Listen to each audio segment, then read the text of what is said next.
Hi everyone, this is Dr. Jonathan Kuttner of Life After Pain, and today I'm going to discuss a really interesting patient that I saw. I work in a pain clinic. I'm partially in private practice and partially I work in a pain clinic, and I saw a lady from Sri Lanka. She was probably in her early to mid 40s, and she came in with her daughter. And she walked in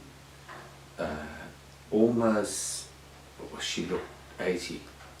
She walked in very slowly, tiny little steps. She grimaced, she sat down in the chair, obviously incredibly looking like she was really in pain. And then she started to tell a story, and the story was that she'd been very active. She was a perfectly well woman, and then she injured her back, and the pain was excruciating, and this had happened well over a year before. And she'd had all kinds of different treatments, because pain clinic is really the end of the road for most people in pain. They'd tried everything.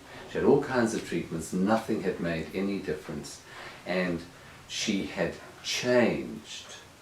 So now she was in constant and terrific pain, it seemed. But when we talked, actually she wasn't in the most terrible pain at all.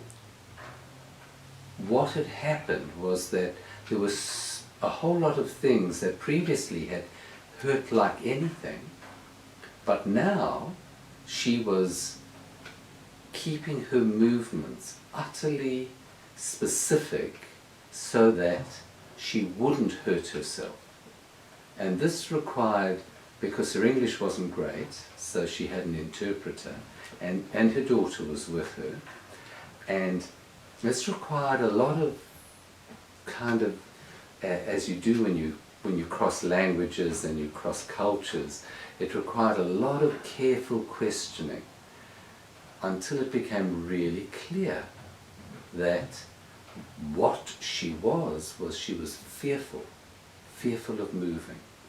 And because of that, she had clipped the edges of her life. She had trimmed it right back and back.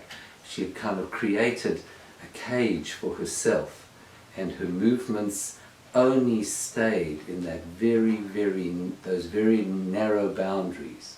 So I actually challenged her. I said to her, "Why are you moving like an old lady?" And she looked at me and she kind of bristled, and she said, "What do you mean?" And I said, "Well, look at you. Stand up." So she got up, sort of very carefully. And I said, "Did you used to get up like that before you injured your back?" And her daughter said, No, she didn't." I had an ally. And so I challenged her and I said, "Right, okay, here we are. I've dropped something on the ground. You pick it up." So her eyes widened and she started going down. She couldn't get there. I said, "But look at that. It's useless." And this isn't normally what I do, but I was incredibly in her face, and I said, "Look, this is just, you are behaving as though you're 85. And so what we did then was we explored movements. The question is, how can you get out of a chair in a way that doesn't hurt? How did you used to get out of a chair when you were a child? That's a wonderful question to ask somebody. And they think, "Oh, can't remember, I don't remember." And that's true. You don't remember, because you were a child, you're sitting in a chair, there's something you want, you're there, you're out. So everything is dynamic, everything, your body functions, your mind says do it, you do it. You don't think, "I've got to now get out of my chair." And so we explored her getting out of the chair. And when we went to the way that a child would get out of a chair, which is a dynamic movement, where you move your weight forward, you're not allowed to hold your weight back and push up and clench your teeth. Bang, she got up. I said, well, that's a good start. Now, how are you going to pick that up? Because the thing was still on the ground. So I said, well, try this. So we explored how you can shift your weight, you can move your foot forward, you can do many different things. And woof, down she went.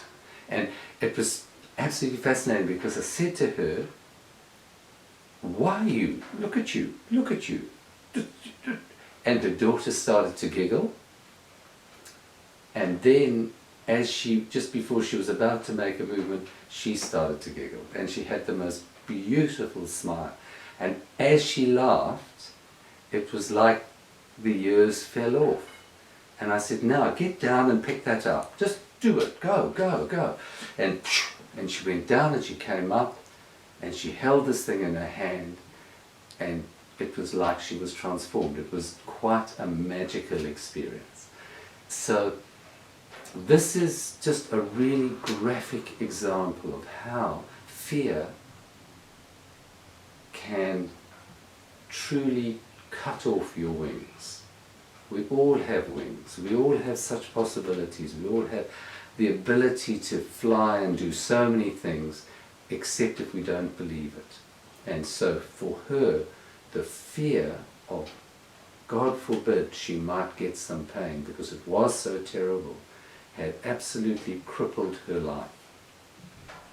She bounced out of the room, and when I reviewed her later, she was a completely different person. Yes, she still had pain, but it was nothing like it was. My God, look what I'm doing now, doing this, and she was back to gardening, and she was a different woman. So this is super important for all of you. Anybody who has pain, recognize that if you are fearful, your fear often is worse than the pain itself. So challenge yourself and see what you can do. Thank you.